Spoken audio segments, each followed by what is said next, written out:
Hello, ഇന്നൊരു get ready with me ആണ് കേട്ടോ. അപ്പോൾ ഗോവയിൽ വന്നൊരു ഫസ്റ്റ് ഡേ ആണ്. ഇന്ന് നമ്മൾ പോകുന്നത് അധികം ബീച്ചിലേക്കാണ്. അതുകൊണ്ട് തന്നെ ഈ ഒരു ഡ്രസ്സാണ് ഞാൻ ഇട്ട് കൊടുത്തിട്ടുണ്ടായിരുന്നത്. അപ്പോൾ ആദ്യം തന്നെ സൺസ്ക്രീൻ മുഖ്യം ബിഗിലേ എന്നാണ് സൺസ്ക്രീൻ ഇട്ട് കൊടുത്തു. അതുപോലെ തന്നെ ആദ്യം മോയ്സ്ചറൈസർ ഇട്ട് കൊടുത്തു, പിന്നെ സൺസ്ക്രീൻ ഇട്ട് കൊടുത്തു, പിന്നെ ബേബി പൗഡർ ഇട്ട് കൊടുത്തു. അല്ലെങ്കിൽ എനിക്ക് കുരു വരും ഗൈസ്.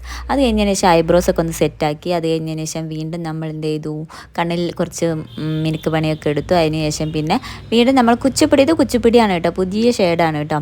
അപ്പോൾ അത് ഇട്ട് കൊടുത്തു, അതൊന്ന് കണ്ണിൽ ഇട്ട് കൊടുത്തു. എന്നിട്ട് ഐലൈനർ എഴുതി പിന്നെ പൊട്ട് വെച്ച് കൊടുത്തു. നെക്സ്റ്റ് നമ്മൾ ലിപ്സ്റ്റിക്കാണ് ഇടാൻ പോകുന്നത്. This is Kuchipudi guys. ഇത് ഭയങ്കര ട്രെൻഡിങ് ആയിട്ടുള്ള ഒരു ഷെയ്ഡാണ് കുച്ചിപ്പൊടി എന്ന് പറയുന്നത്. അപ്പോൾ ഇത് ഞാൻ ട്രൈ ചെയ്ത് നോക്കി, പക്ഷേ എനിക്ക് എന്തോ ചേരാത്തതുപോലെ എനിക്ക് ഫീൽ ചെയ്തു. പിന്നെ ഹെയർ സ്റ്റൈൽ നമ്മൾ ചെയ്തത് ഇങ്ങനെയാണ് കേട്ടോ, ഒരു സൈഡിലേക്ക് മാത്രം ഒന്ന് ടിക്ക് എടുത്ത് കുത്തിയിട്ടുണ്ടായിരുന്നു. അങ്ങനെ എൻ്റെ ഫൈനൽ ലുക്ക് ഇതാണ്. അപ്പോൾ ഞാൻ പോയിട്ട് വരാം ഗൈസ്. അപ്പോൾ എല്ലാവർക്കും tata bye bye, see U.